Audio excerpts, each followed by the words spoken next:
Welcome to You and Aya, the human experience.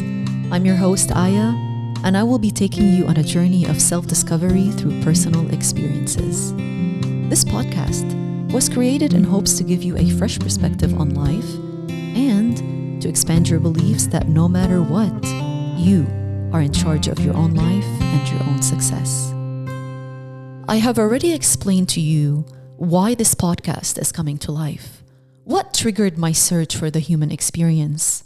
What are some of the realizations that I have stumbled upon? And why I have decided to turn my life around and from there to fulfill my legacy.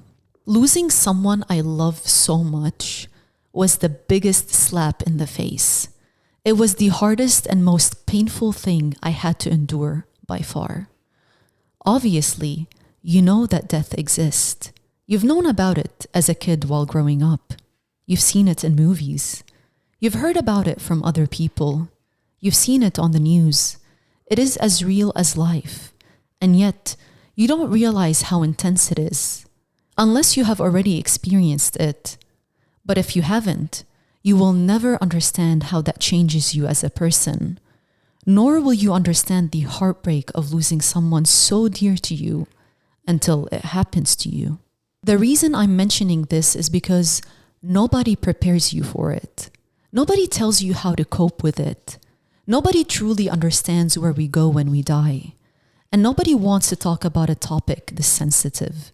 We avoid it, just like we avoid so many uncomfortable and taboo topics in our lives, because we were never taught how to approach them, how to discuss them, or how to think critically about them.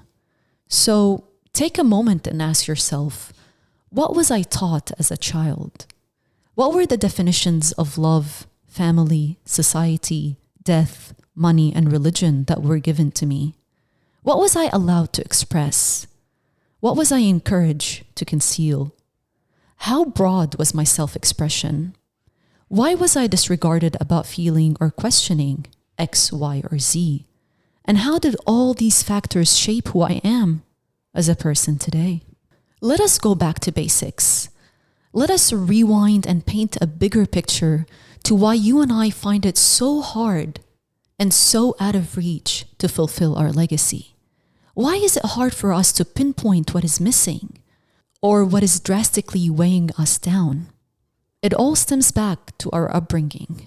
Not that there was anything wrong with your childhood or in the way that you were brought up. Maybe it wasn't perfect because there is no such thing as a perfect childhood or a perfect family. Here is the thing. You were ignorant to many things at a young age, and things only started making sense to you once you are old enough and aware of what actually went down. But please, do not get me wrong. This isn't a place of pointing fingers, nor is it a place of judgment.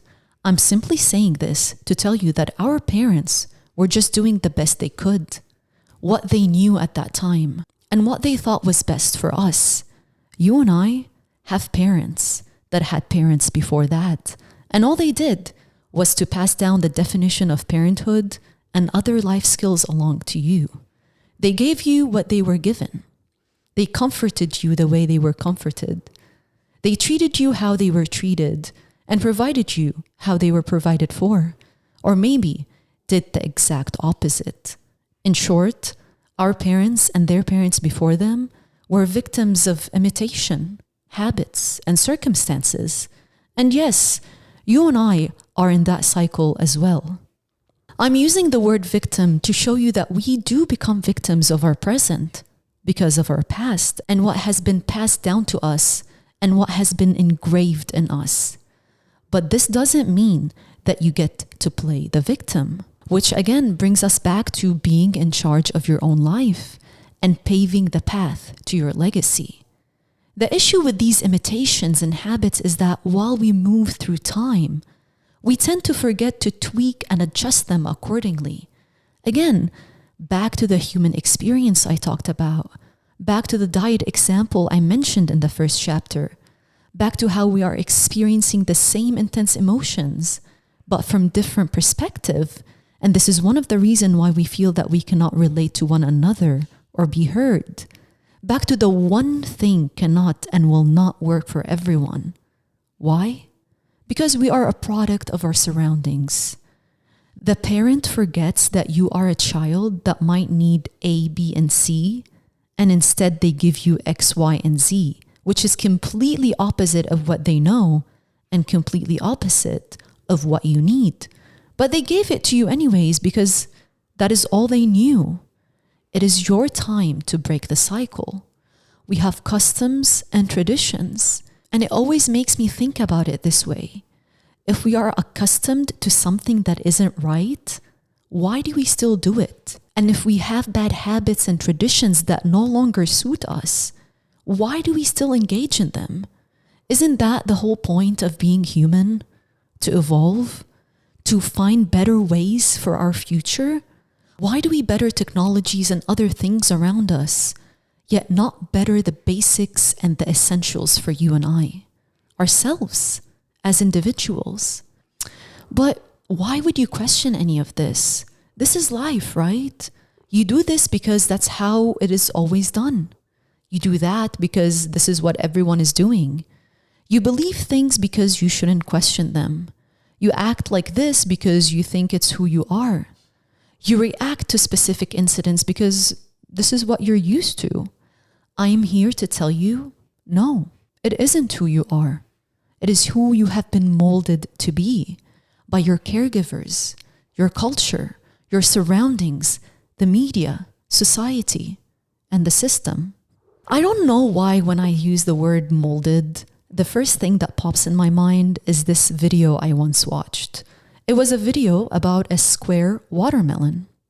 I thought it was the coolest thing, and I was curious to know how a square watermelon came to be.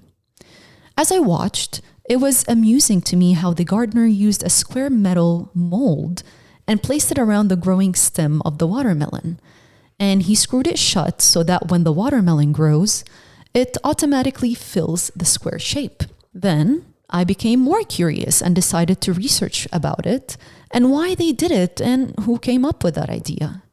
According to Post Gazette, turns out that they were commonly sold in Japan. And the goal was so that the fruit would be easier to transport, cut, and store.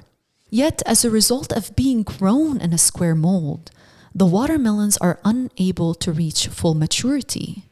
So the not quite ripe watermelons do not even taste sweet and not even edible most of the time. Eventually, the fruit ends up serving as a pure, expensive, decorative purpose. To me, you and I never reached full maturity. Nor will our soul, mind, and energy feel unique. We have been molded and screwed shut that we have become stiff to the beliefs and ideas that have been installed in us and all the false notions that we encounter daily. So, who do you please in this case? Do you choose to follow the herd or break free? Do you conform to the rules and false notions? Or do you break out of that mold and share your truth? Stickers for the You and Aya podcast are finally here. And because I appreciate you so much, yes, you, I want to give you one for free. Just use the code LEGACY to get your sticker with any drink purchase at the coffee house on P Street here in downtown Lincoln. This offer is only available for a limited time. Today, Thursday the 9th. Offer valid while supplies last. I've always wanted to say that. The question is, when do you start living for you? When do you start your life? When do you begin the journey for you?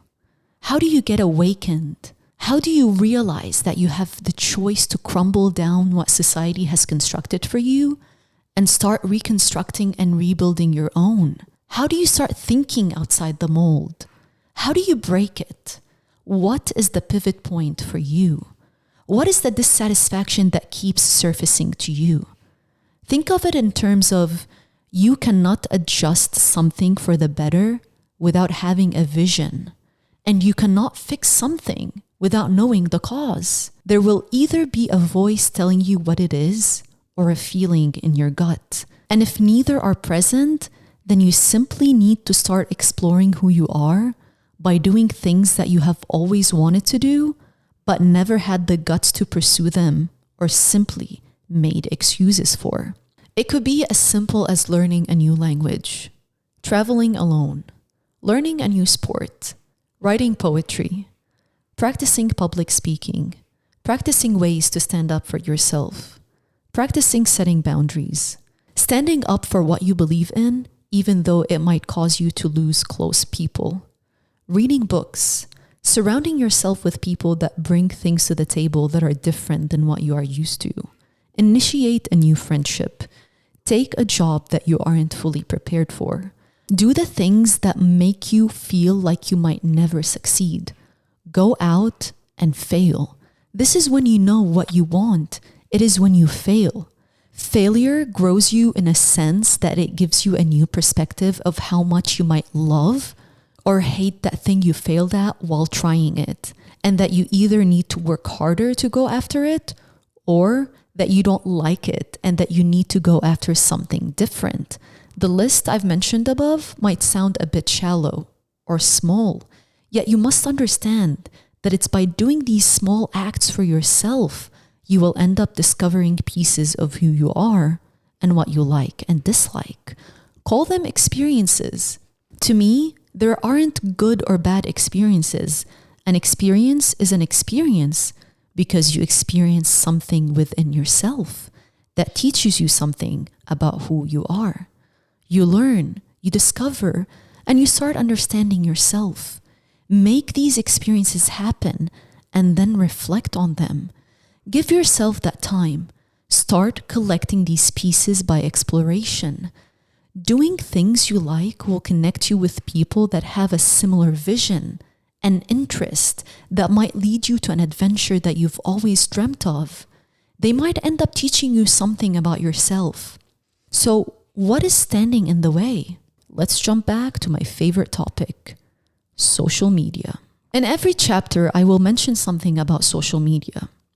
And when I say social media, I don't mean Facebook or TikTok or any of these applications in particular. I'm talking about the mass media. The mediums that are influencing and shaping your reality, like television, the news, radio, billboards, magazines, newspapers, streaming services, commercials. You get the point. And of course, the social media platforms I mentioned earlier. Getting my master's in mass communication, radio, and TV has opened my mind to think and be aware of the world around me. I no longer perceive the world through the same lens as before. The way I see it now is that not only are you still shackled by false notions that have been installed in you by society, but you now have merged into a new form of shackles, the cyber world. And that, my friend, has the biggest installation chip in you than you might ever imagine. And the funny part about social media platforms is that they make you believe you are in charge when you really aren't. How are social media platforms sabotaging your journey of self-discovery? How is it hindering your legacy fulfillment? What does your feed look like? Who are the people you are following? What are their credentials? Where are they getting their sources from? How reliable are they? And what are they preaching? How are they influencing your thoughts and beliefs? And should you believe everything you see and hear online? Life is many things, yet there is one thing you and I can agree on. Life is unfair. By accepting that, you will allow yourself to welcome your reality, and from there, fight the norms and be true to yourself. Welcome to you and Aya, the human experience. Are you ready to fulfill your legacy? Special thanks to the Coffee House on P Street here in downtown Lincoln for sponsoring this episode. As promised, I'll be releasing a new chapter each Thursday. Next week's chapter is titled Dated. This will be the 7th chapter, part 1. I know in chapter 4, I said I'll reveal the secret in chapter 6. I was wrong. It's actually chapter 7. My pilot wasn't supposed to have a number, and that kind of threw things off when I recorded that chapter. So make sure to stay tuned for chapter 7. Make sure to leave me your thoughts in the Q&A section or email me at youandaya@outlook.com. Again, thank you so much for listening. Until next time.